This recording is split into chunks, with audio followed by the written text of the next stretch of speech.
সচল মহাদেবের, এই সচল বিশ্বনাথের সেবা না করতে পারো, তাহলে আমি অচল বিশ্বনাথকে দেখতে বারাণসী ধামে যাব না।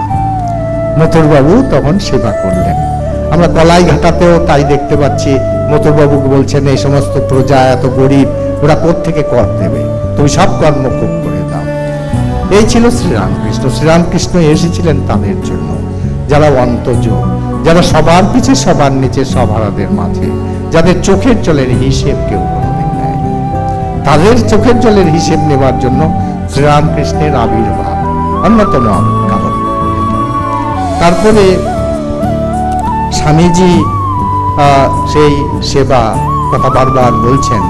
তিনি বলছেন তার অনন্য সাধারণ ভাষায়, ওয়ার্ক ইজ ওয়ার্শিপ, কাজ যেটাকে আমরা বলি সেটি হচ্ছে পুজো। স্বামী বিবেকানন্দকে আমরা দেখতে পাই, তিনি কোনো একটা সময়ে পৌহারি বাবার আশ্রমে যান। বাবা বিশ্বনাথের রচনা করে পৌহারি বাবার আশ্রমে গিয়েছিলেন।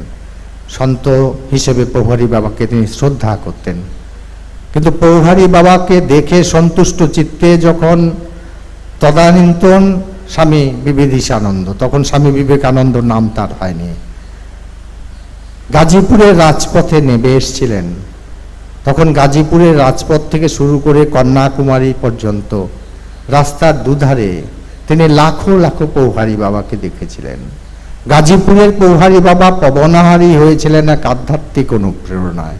আর এই যে লাখো লাখো পৌহারি বাবাকে স্বামী বিবেকানন্দ দেখলেন গাজীপুর থেকে কন্যাকুমারী পর্যন্ত, তারা কিন্তু পবনাহারী হয়েছিলেন, কারণ তারা হচ্ছে সেই দলের লোক যারা বলে হাম ভুকে হায়, আমি নিরন্ন, আমি অনাসনে অধ্যাসনে আছি।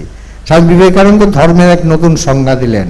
তিনি বললেন যে দেখো, যে ধর্ম মানুষের মুখে এক টুকরো রুটি না তুলে দিতে পারে, যে ধর্ম আত্মের কাছে ঔষধ এবং পথ্য না পৌঁছে দিতে পারে, যে ধর্ম অজ্ঞের কাছে শিক্ষার আলোকবর্তিকা না প্রসারিত করতে পারে, যে ধর্ম বিধবার অশ্রুমোচনে সক্ষম নয়, যে ধর্ম অনাথের ক্রন্দন না রোধ করতে পারে, সে ধর্ম ধর্ম নয়, স্বামী বিবেকানন্দ বলছেন।